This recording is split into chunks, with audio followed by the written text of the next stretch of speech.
Mohammad Abbasi-Shavazi was born in Iran in 1965. He graduated with a degree in social sciences from Esfahan University in 1987, followed by a master's degree in demography from the University of Tehran. He spent a year teaching in an Iranian high school before entering the graduate program in demography at the Australian National University in Canberra. After completing his PhD in 1991 under the guidance of Peter McDonald, he returned to the University of Tehran, where he served for a decade as chair of the Division for Population Research and a professor in the Department of Demography. Peter McDonald took his first degree with honors in economic statistics from the University of New South Wales, and then completed a PhD in demography at the Australian National University in Canberra.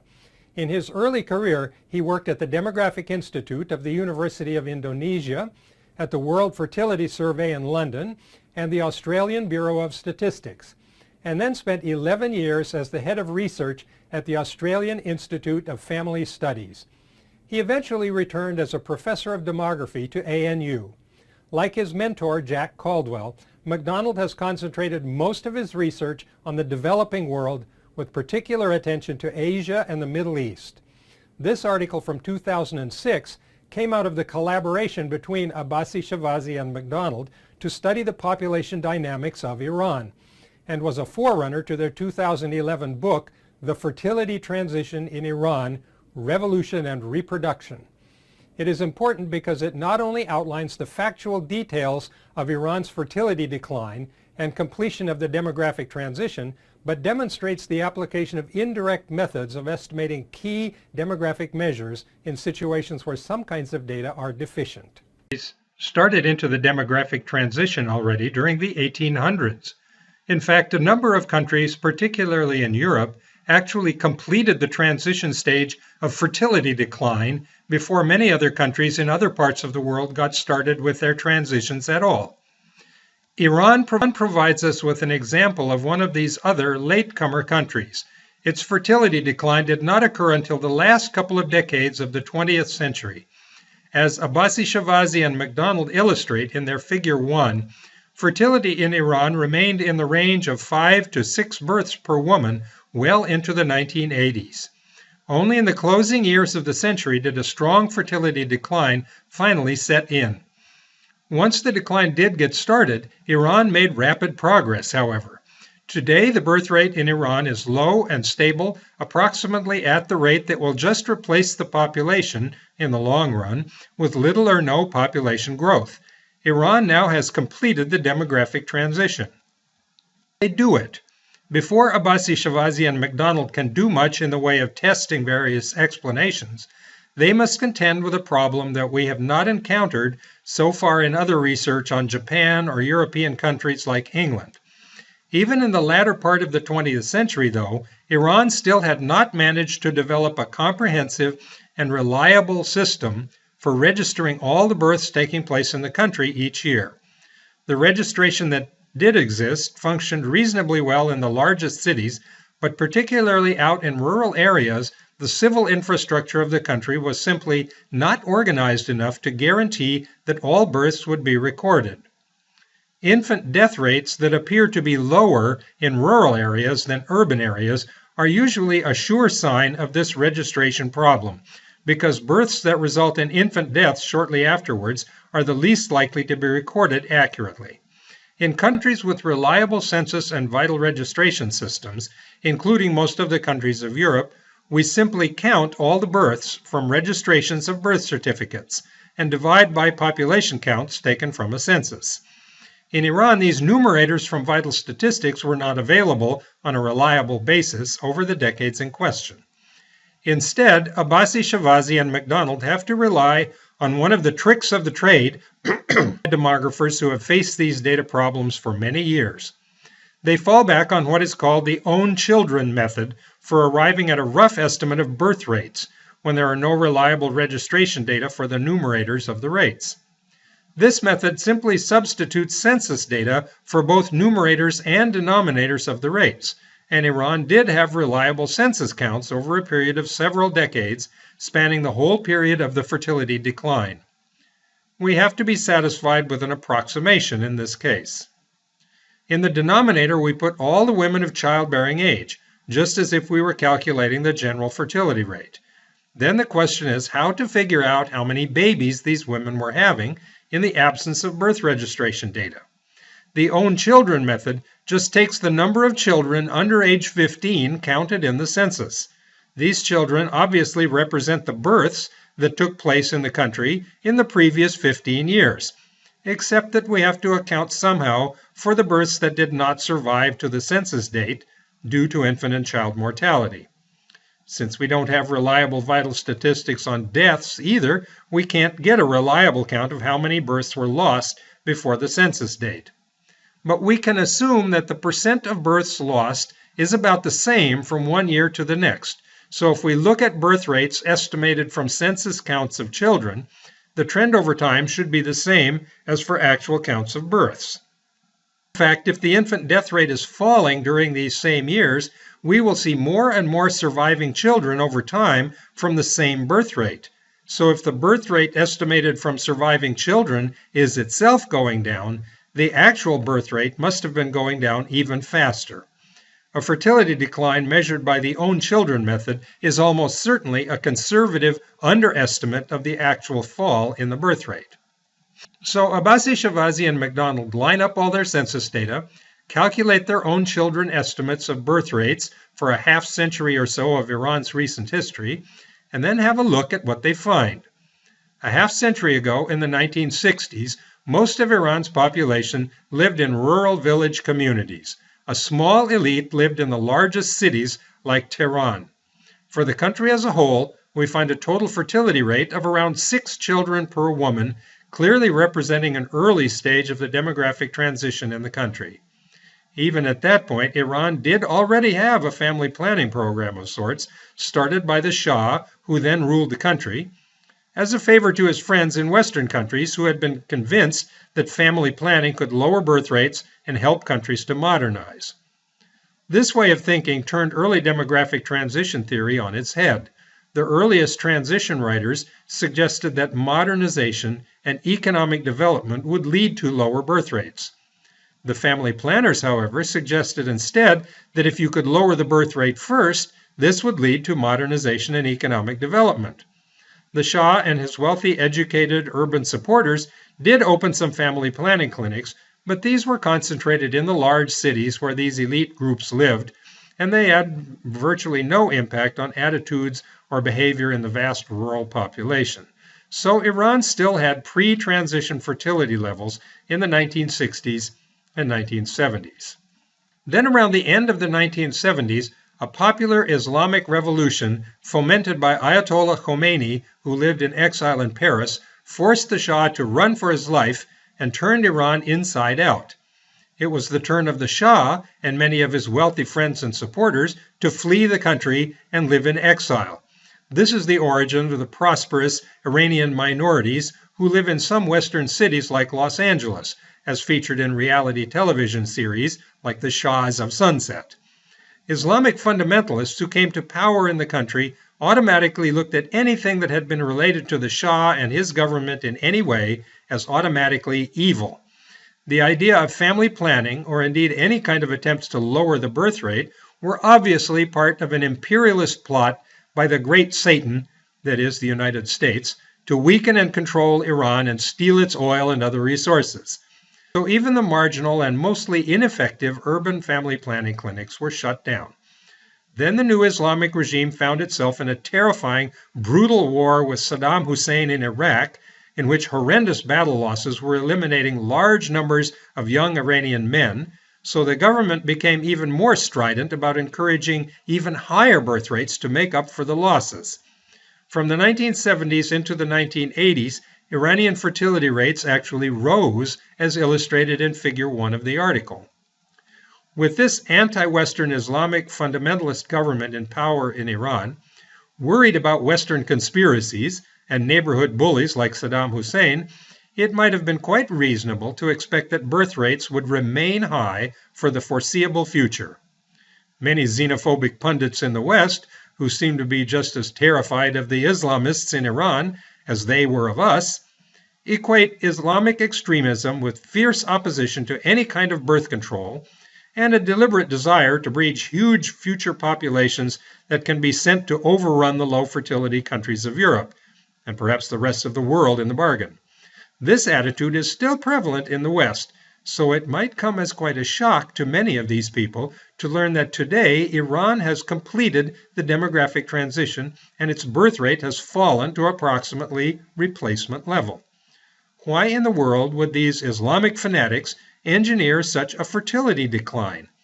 And perhaps equally puzzling, how did they manage to do it?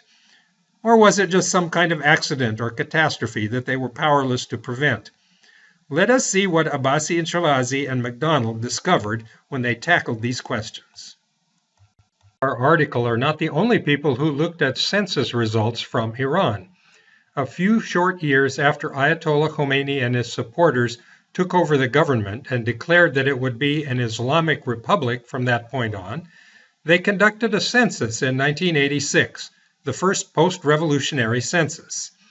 When the results all were counted, the new government was stunned.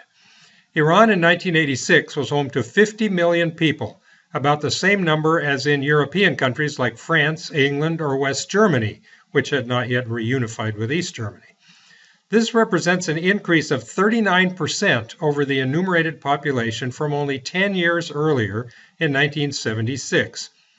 Over the course of those 10 previous years, the population had been increasing by an average of about 3.3% per year, even faster than the maximum rate of growth assumed by Malthus for a population facing no checks to growth.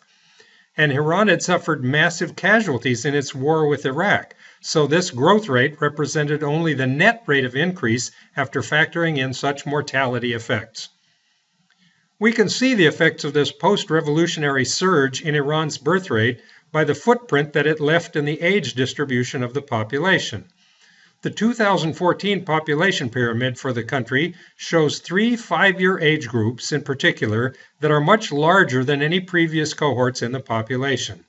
Ages 30 to 34, born in the early 1980s, 25 to 29, born in the late 1980s, and a final huge birth cohort at ages 20 to 24, born in the early 1990s. If you imagine a population pyramid from the 1980s, these huge birth cohorts would have been at the youngest ages, not up higher where they appear by 2014.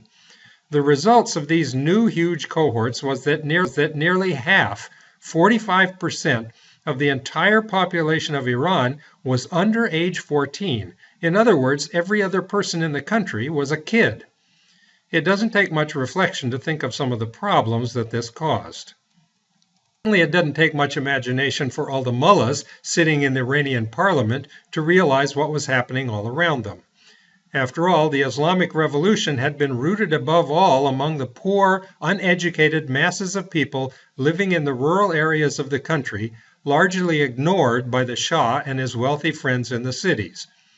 In order to win their support, the Islamic leaders had not just quoted Quranic verses to them. The Islamic leaders had made a lot of promises. They had promised that people would have better health care and more food and better education. They even promised education for girls as well as boys, though of course everybody understood that girls would go to school with girls and boys would go to school with boys, and the girls would learn to read and write about things that were appropriate for girls. And when young people got out of schools, the mullahs promised there would be good jobs available for them. Naturally, the great rural majority that had been ignored by the Shah found all of this very appealing. They rose up, tossed out the Shah, and installed the Ayatollah and his mullahs as the new rulers of the country. But promises are one thing when you're in the audience complaining about a situation. When you suddenly find yourself in power and responsible for making those promises come true, a population doubling itself every couple of decades, with children accounting for half of all the people, begins to look like a real problem. What's an Islamic republic to do?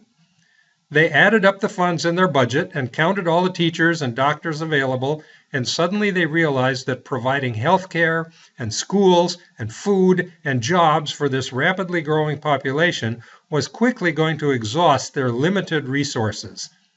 Malthus would have given them a knowing nod.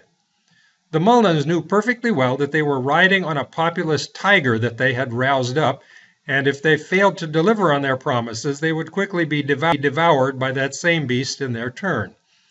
So they took the most obvious step they could think of. They restarted the National Family Planning Program again, officially launching the nationwide effort in 1989. Since the country was ruled by a monolithic group of religious leaders, and the parliament was filled mostly with the mullahs who supported them, it was pretty simple to get everybody on the same page. Government officials and religious leaders in many cases were the same people, and they controlled all the television and radio stations, all the newspapers and magazines, and the paychecks of all the technical experts and advisors who were needed to help them figure out exactly how to go about it. So schools and mosques and television programs and every other public source of information suddenly had the same message. Family planning was not an imperialist plot by the great Satan after all. It was a sensible idea meant to improve the health of mothers and children, making sure that births did not happen too close together. A quarter of a century later, Iran's birth rate had fallen dramatically, as visible in the figure of the population pyramid, and the long-term growth rate of the population was near zero. So was this a case of just what the family planners were suggesting? Could you just implement these family planning programs, providing information and contraceptive technologies to the population, and birth rates would cooperatively start falling? What about those other theorists of the demographic transition, like Mosk, who insisted that people would not have any use for family planning programs until they'd already gotten hold of the idea that too many children had become a liability instead of an asset? And what could give them that idea except modernization and economic development? Abbasi-Shavazi and McDonald seem at some points in the article to be agreeing that the family planning program restarted in 1989 was the main factor responsible for the fertility decline. The support of religious leaders in the late 1980s, they write, legitimized the family planning program and the government-provided family planning services to people with religious support preached from the mosques. But it is one thing to give credit to the government and the religious leaders for making the family planning program acceptable to people, and quite something else again to say that such acceptability was all it took to bring on fertility decline. The most awkward aspect of this family planning explanation appears if we actually mark the start of this government-supported family planning program against the observed trend in the birth rate. The resulting picture looks something like the picture provided by John and Sonia McKinley for new medical discoveries and mortality decline in the United States. Just as most of those medical discoveries came along only after most of the fall in the death rate had already happened, so also in Iran in this case, we see that by 1989, when the family planning program actually was launched, most of the fall in the birth rate also had already happened. If the family planning program was responsible for the decline in the Iranian birth rate from 3.5 in the early 1990s to about 2.0 a decade later, what had caused the decline from 6.8 in the early 1980s to 3.5 in the early 1990s, before the family planning program had been restarted? The authors consider the possibility that maybe Iranians in the early 1980s had produced so many babies in response to the government's encouragement that they were out of steam, that it was a matter of birth timing. If people doubled up and had all their children quickly in the 1980s, some of those babies that might have been born later were already around, and the birth rate in the late 1980s could have been slightly lower as a result. But this is a pretty lame argument, and they know it. So they try to balance their analysis with other possibilities as well in the last part of the article. The inconvenient fact that the official restart of Iran's family planning program came only after a large part of the fertility decline already had happened. Abbasi-Shavazi and McDonald find themselves straddling the theoretical fence when it comes to explaining this latter part of the country's demographic transition. They find that they must give some attention to the usual suspects that we round up for explanations, in particular explanations of fertility decline, since the article makes no attempt to explain the earlier transition stage of mortality decline. They do get around to giving us some information about that. Figure 2 shows several different attempts from different sources to estimate infant mortality. As we might expect from other works on demographic transition, Iran clearly experienced a dramatic fall in infant death rates starting sometime around 1970, a full decade before the Islamic Revolution and more than a decade before the birth rate started to fall. This demonstrates exactly the sequence of falling infant mortality, followed later by falling fertility, that Davis identified in Japan a few decades earlier, and that Mason found to be the closest thing to a universal factor in all transitions around the world. So the infant mortality card clearly must be added to the deck of explanations for Iran. Islamic leaders who made a lot of promises to the people of Iran also had to deliver on one of them that often seems to appear as a contributor to lower birth rates. And they kept that promise to begin educating girls as well as boys, and not just in the larger cities, but throughout the entire country, down to the smallest villages. Today, Iran has the highest ratio of women to men, not only in terms of basic literacy, but among students in universities. This educational attainment, along with the occupational opportunities that follow higher education, represent potential opportunity costs that could also encourage later marriage and fewer children for women. This would support the original classical theory of transition that stressed economic change as the root cause of declining vital rates. So Abbasi-Shavazi and McDonald have an embarrassment of riches. All the possible explanations they look at seem to fit somewhere into the picture of Iran's fertility decline. They must look through additional evidence to try to find evidence more in favor of some explanations than of others. For example, this is why they consider geographic details of the fertility decline. Their figure 3 shows that before the fertility decline got started, rural fertility was a lot higher than urban fertility. However, over the next 30 years, birth rates fell faster in rural areas than in urban areas, producing nearly complete convergence and eliminating almost all of the rural lag in high birth rates by the time that replacement level fertility was reached. How do we interpret this result? The authors argue that the extension to rural areas of better health care and so better infant survival, along with new educational opportunities, amounted to stronger economic development in those rural regions, and that was why their birth rates fell faster. So comparing the urban and rural trends provides support for the classical economic development explanation of fertility decline. On the other hand, they also look at the regional patterns from one part of the country to another. Ethnic differences and contrasts in socioeconomic development between these different regions date a long way back before any sign of demographic transition was evident anywhere in Iran. And the authors do not present evidence that this uneven pattern of development was reduced much over the last few decades. The area around Tehran continues to be more advanced, and the least developed regions are still the remote territories around the edges of the country. And yet their figure 4 shows that the actual trend in fertility was very similar over time in all regions of the country.